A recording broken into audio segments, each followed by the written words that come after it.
Bonjour, je suis Bishoy Gamal, votre professeur de sciences pour l'année deuxième préparatoire. On commence par la première leçon, les essais de classification des éléments. Premièrement, les éléments, on sait 118 éléments sur la Terre, dont on peut trouver sur l'écorce terrestre, on peut trouver 92 éléments, et le reste sont préparés industriellement. Avec ce grand nombre des éléments, on a besoin de les classifier pour savoir les propriétés et pour savoir la périodicité des propriétés physiques et chimiques. Pourquoi les savants ont essayé de classifier les éléments?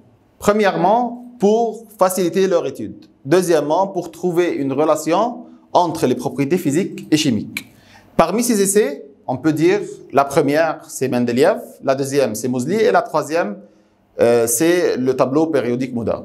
Avant ces essais-là, il y avait un essai par le savant Berzelius qui a pu un peu classifier les éléments entre métaux et non-métaux avec leur éclat métallique. Par exemple, les métaux ont un éclat métallique, donc il a trouvé que tous les éléments qui ont un éclat métallique, il l'a nommé comme métaux, et les autres, il l'a nommé comme non-métaux, mais cela n'était pas suffisant pour une vraie classification. Qui a commencé la vraie classification des éléments, c'est Mendeleïev. Mendeleïev, le tableau de Mendeleïev, Mendeleïev a classé les éléments selon l'ordre croissant de leur masse atomique. Ça veut dire qu'il a pris les éléments connus à cette ère-là, par exemple le calcium, le cuivre, il a pesé les éléments et il a classifié les éléments selon leur nombre croissant de masse atomique. Il a pesé les éléments. Après avoir pesé les éléments, il a dit qui est le plus léger va venir au premier. Après ça, plus lourd, plus lourd, plus lourd. Cette classification était quelque chose de très important à cette ère-là.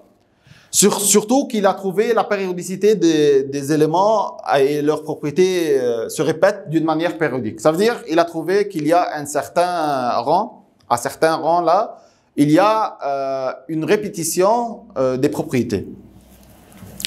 Jusqu'à ce qu'on a trouvé les isotopes. C'est quoi un isotope? Isotope, c'est la même matière. Ça veut dire, par exemple, si on a un hydrogène, son nombre atomique est 1. Et sa masse est 1. Et un hydrogène qui a un nombre atomique 1. Et sa masse est 2. Hydrogène qui a un nombre atomique 1. Et sa masse est 3. Donc, c'est 3 genres d'hydrogène, mais c'est hydrogène encore. Mais ils ont 2 masses différentes. Ce masse-là est dû au changement de nombre de neutrons qui se trouvent dans le noyau.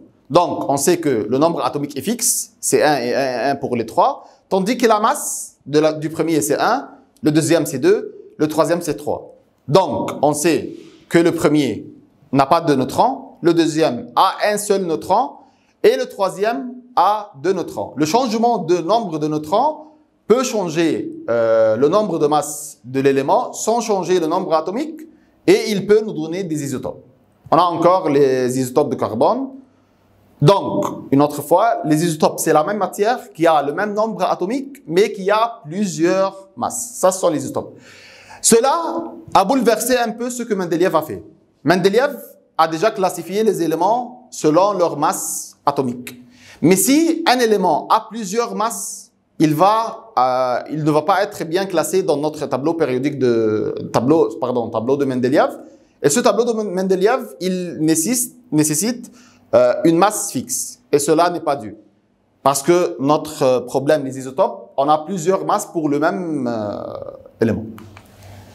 Les avantages et les inconvénients du tableau de Mendeleïev, pour moi, l'avantage essentiel du tableau de Mendeleïev, qu'il a commencé une vraie classification. Après ça, on va lire ensemble les avantages. Il a corrigé les fautes de masse atomique de certains éléments. Il y avait des éléments qu'on ne connaît pas très bien leur masse atomique. Mendeleïev, il a su très bien calculer leur masse atomique. 2, il a laissé des cases vides pour les éléments inconnus. Par exemple, on a 4 éléments connus et entre eux, il y a 2 éléments inconnus. Donc, on a 6 éléments, dont 4, on le connaît, et 2, on ne le connaît pas. Qu'est-ce qu'il a fait? Il a pris les 4, il les a mis, et il a pris 2 cases vides entre ces 4-là pour laisser aux autres savants, après lui, la chance de mettre ces éléments-là dans le tableau périodique. Les inconvénients, il a interrompu pour la classification l'ordre croissant des éléments. On a trouvé qu'il y a quelque chose qui ne marche pas. Par exemple, des éléments comme le cobalt et le nickel sont mis dans le même case. Pourquoi? Parce que le nickel et le cobalt, ils ont la même masse atomique. Donc, on ne peut pas classifier avec le masse pour plusieurs raisons, parce qu'on a plusieurs masses pour le même élément, et il se peut d'avoir deux éléments différents qui ont le même nombre de masses. Il n'avait pas mis les isotopes de certains éléments, il n'a pas mis en considération les isotopes parce que les isotopes, c'est un peu plus évolué.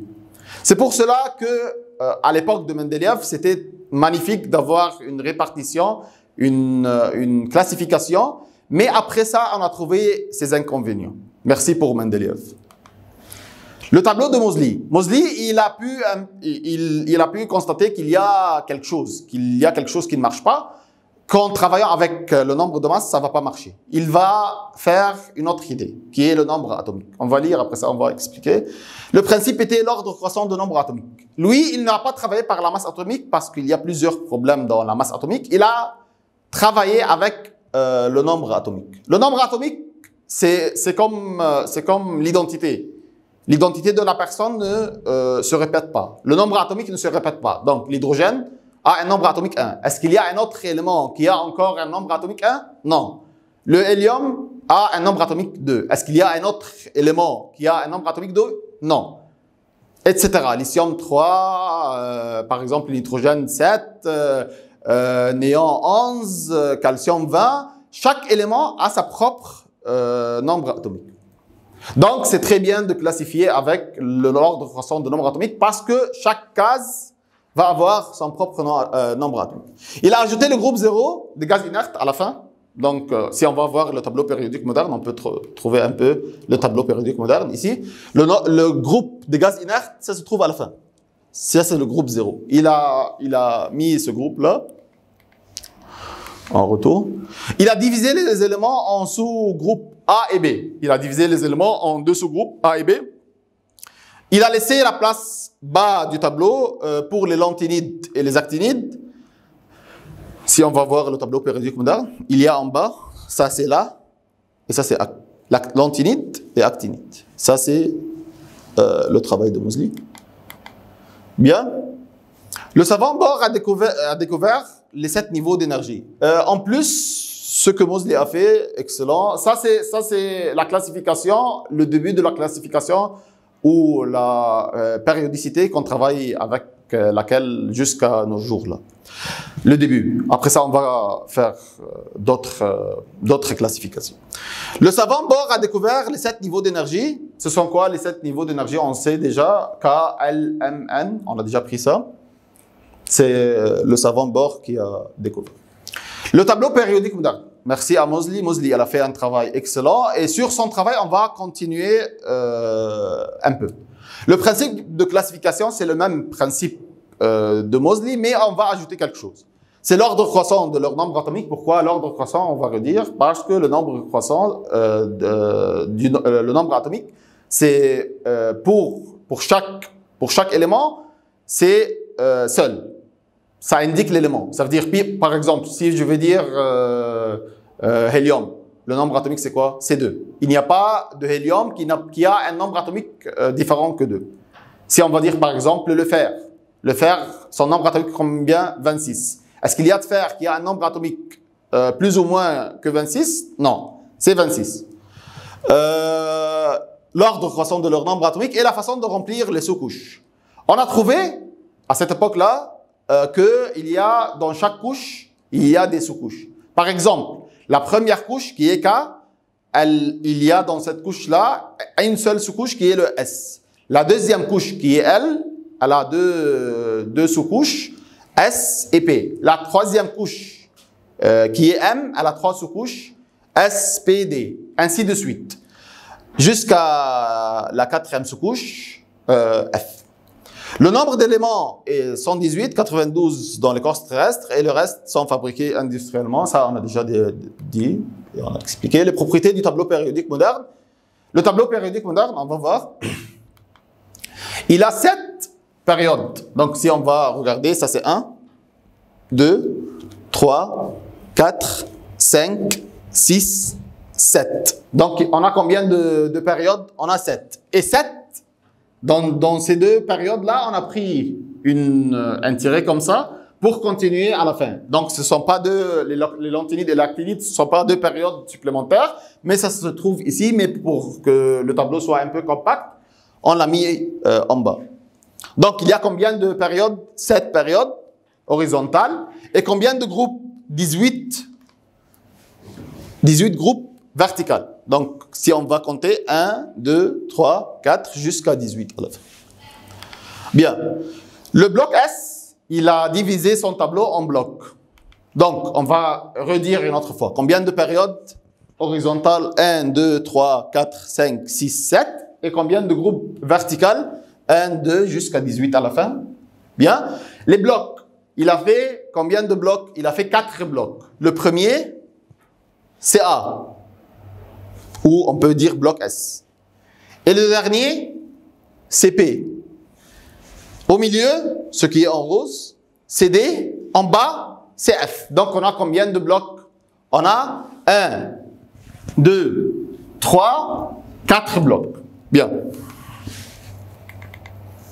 Bloc P, bloc S, pardon, de 1A à 2A. Bloc P, de 3A à 7A et le groupe 0 à la fin. Donc, le bloc S, il contient deux groupes, 1A et 2A. Le bloc P, il contient combien de groupes? 1, 2, 3, de 3A jusqu'à 7A, plus le groupe 0. Au milieu, c'est le bloc D, de 3B jusqu'à 8. Donc, ça c'est 3B, 4B, 5B, 6B, 7B. Et le groupe 8, il contient 3, et 1B et 2B. Donc, S, P, D, F. Ici, 1A, 2A. Ici, 3A, 7A plus 0.